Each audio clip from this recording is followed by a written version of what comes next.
خوشی کے دیپ جلاؤ جلا کے بیٹھے رہو،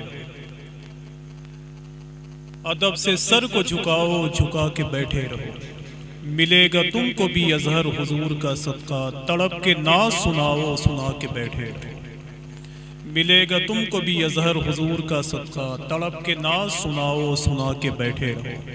خلیفہ حضور تاج الشریعہ حضرت علامہ سید شہزاد صاحب اللہ کی قیمتی گفتگو ہم نے اور آپ نے سماعت کر لی ہے، جو سرکار غوث العظم کی عظمتوں کی طرف اشارہ کر رہی تھی۔ اللہ ان کی باتوں پہ ہمیں عمل کرنے کی توفیق عطا فرمائے۔ سرکار غوث العظم کی بڑی کرامتیں آپ نے حضور سید صاحب اللہ سے سماعت کی ہیں۔ مجھے بھی بغداد شریف کا ایک واقعہ یاد آیا کہ ایک عورت حضور غوث پاک کی بارگاہ میں گئی۔ اس نے کہا کہ حضور ایک بعد دیگرے میرے گھر میں 20 بیٹیاں پیدا ہوئی، میرا شوہر بڑا ظالم آدمی ہے۔ اس نے کہا کہ اب کی بار اگر بیٹا نہیں پیدا ہوا تو تجھے طلاق دے دوں گا، حضور کرم فرما دے کہ اس بار مجھے جو پیدائش ہو وہ بیٹے کی شکل میں ہو۔ سرکار غوث العظم نے ارشاد فرمایا کہ ٹھیک ہے، جا اللہ کی توفیق سے بیٹا پیدا ہو۔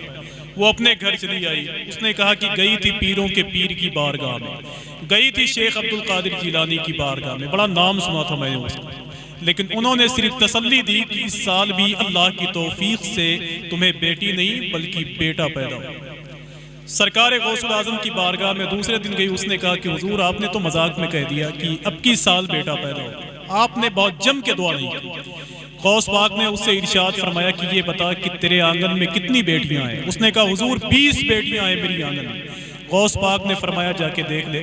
جب وہ اپنے آنگن میں گئی تو کیا دیکھتی ہے کہ 20 بیٹیاں 20 بیٹوں میں تبدیل ہو گئی، 20 بیٹیاں 20 بیٹوں میں تبدیل ہو گئی۔ اللہ کا شکر ہے کہ حضور غوث پاک کی شان بہت بڑی ہے۔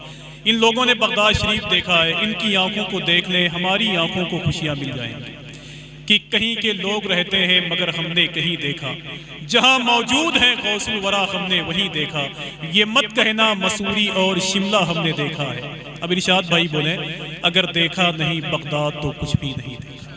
اللہ کا شکر ہے کہ جن کی آنکھوں نے بغداد شریف دیکھا ہے ان کی آنکھوں کو دیکھا کریں۔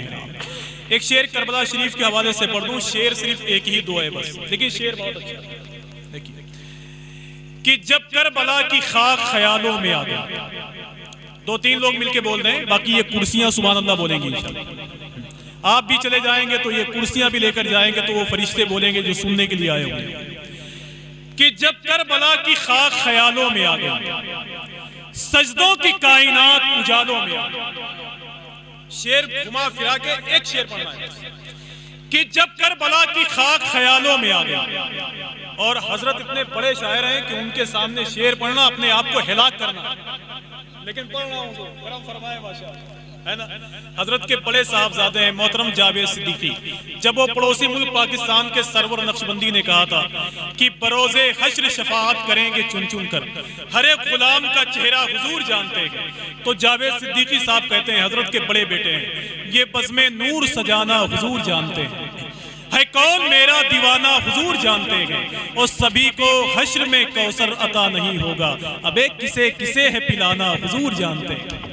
تو جن کے گھر میں شاعری کی پرورش ہوتی ہو ان کی موجودگی میں ایک شعر پڑھتا ہوں کہ جب کربلا کی خاک خیالوں میں آ گئی اور سجدوں کی کائنات اجالوں میں آ گئی، دوزخ علی کے بغض میں تقسیم ہو گیا اور جنت علی کے چاہنے والوں میں آ گئی، کہ دوزخ علی کے بغض میں تقسیم ہو گیا اور جنت علی کے چاہنے والوں میں آ گئی، جنت علی کے چاہنے والوں میں آ گئی۔ حضور سید صاحب قبلہ کی گفتگو سرآنکھوں پر بہتر گفتگو آپ جیسے نیک لوگوں کے درمیان، آئیے بہت ہی ادب اور احترام کے ساتھ میں گزارش کرتا ہوں ان کے بارے میں یہ کہہ لیا جائے کہ وہ خطیب انقلاب ہیں، خطیب شعلہ بیان ہیں، پیکر خطابت ہیں۔ اللہ کا شکر ہے دمدار آواز پائی ہے انہوں نے، یا تو یوں کہہ لیں آپ کی چھوٹی موٹی آواز تو ان کے خاندان کے قریب سے گزری ہی نہیں ہے۔ وہ نام ہے خطیب اہل سنت، پیکر خطابت، خطیب شعلہ بیان حضرت علامہ قاری محمد ارشاد حشمتی صاحب اللہ یہاں تشریف فرمائیں۔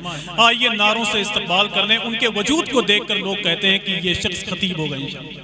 نعرہ تکبیر، نعرہ رسالت، مسلک اعلیٰ حضرت، محفل سرکار غوث العظم، نعرہ تکبیر، نعرہ رسالت۔